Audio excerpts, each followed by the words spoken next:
The hearing is titled The Federal Reserve's Semi-Annual Monetary Policy Report. An inventive title we use semi-annually here on the committee. Without objection, all members will have 5 legislative days within which to submit extraneous materials to the chair for inclusion in the record. I will note at the outset that this hearing has a hard stop at 1 p.m., which will be strictly observed. I see Chairman Powell smile. It's just 3 hours. I'll now recognize myself for 4 minutes to give an opening statement, and welcome back, Chair Powell.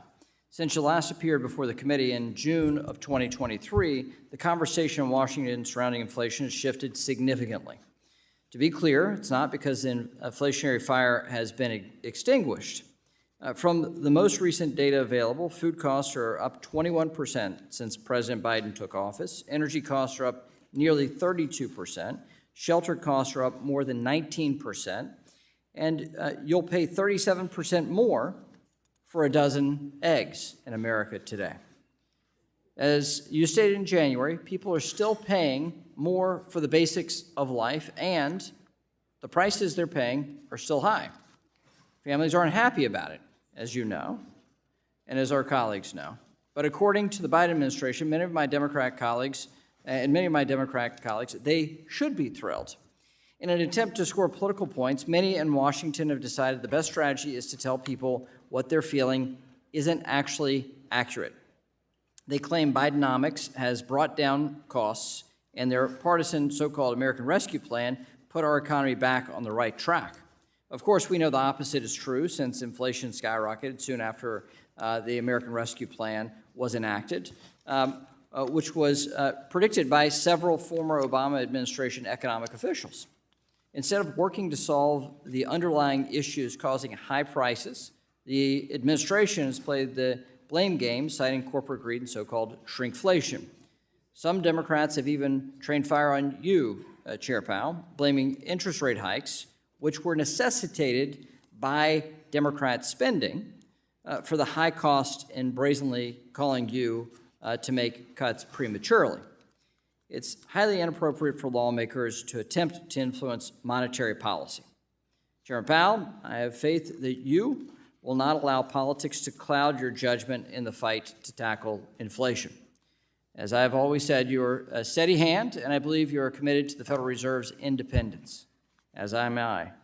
Just as you have rejected the outside pressures of politically motivated agendas, I hope you will be just as attuned to the threats of politicization when the calling is coming from inside the House.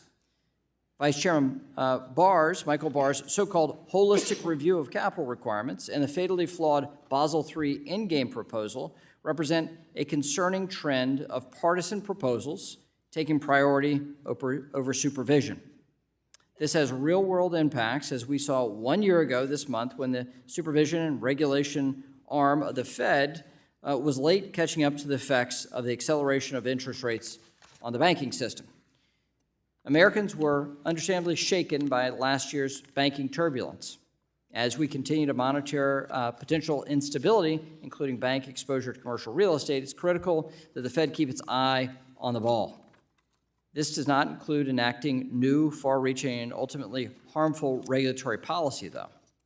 As you know, members on both sides of the aisle on this committee and in Congress have made clear that the Basel III endgame proposal would be catastrophic for families, communities, and small businesses. Regulators should withdraw it and start over. I think that's the proper course with something as deeply flawed as the current proposal. Additionally, given that other significant proposals would have to fit holistically together, regulators cannot simply proceed with them as separate modules or using a cut and paste approach. Most importantly, as the Basel III endgame proposal is discarded or altered, I strongly urge you and other regulators not to finalize the long-term debt proposal. Instead, Chairman Powell, I would encourage you to stick to the task at hand and follow the data. The stakes are way too high to put politics over sound policy. With that, I yield back.